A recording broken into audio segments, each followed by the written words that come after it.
নমস্কার বন্ধুরা, কেমন আছেন সবাই? আজকে একটা ছোট্ট একটা মিনি ব্লগত তোমাকে স্বাগত জানিয়ে আজকের ব্লগটা আমি শুরু করলুম।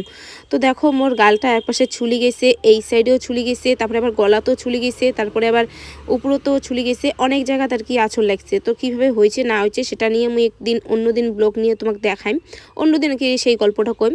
তো আজকে সোজাসুজি চলে গেলুম একটু রাস্তা, কারণ রাস্তা আজকে এলা যাওয়া হচ্ছে ওই দুলং মোড়ের সাইডে, মানে মাথা ভাঙাত মোড় আজকে একটা কইনে সাজানো আছে, তো সেই জন্যই আমি বের হয়ে পড়ছুম।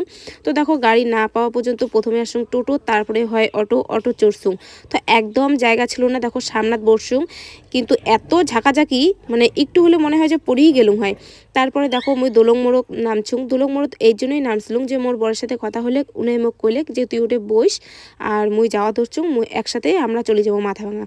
তো আজকে আছে কাজ মোর ভবের হাটত, মানে মাথা ভাঙা ছাড়ার পরে কলেজ মোড়ে ওটা ভবের হাট, ওটা মনে আছে।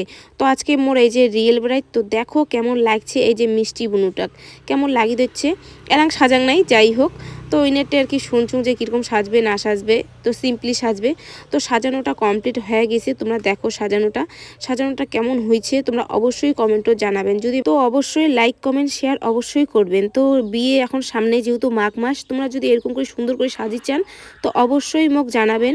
তো আজকে সাজানোটা কেমন হয়েছে অবশ্যই তোমরা জানাবেন। ঠিক আছে, আজকের ব্লগটা এই পর্যন্ত। সবাই ভালো থাকবেন, সুস্থ থাকবেন। নমস্কার।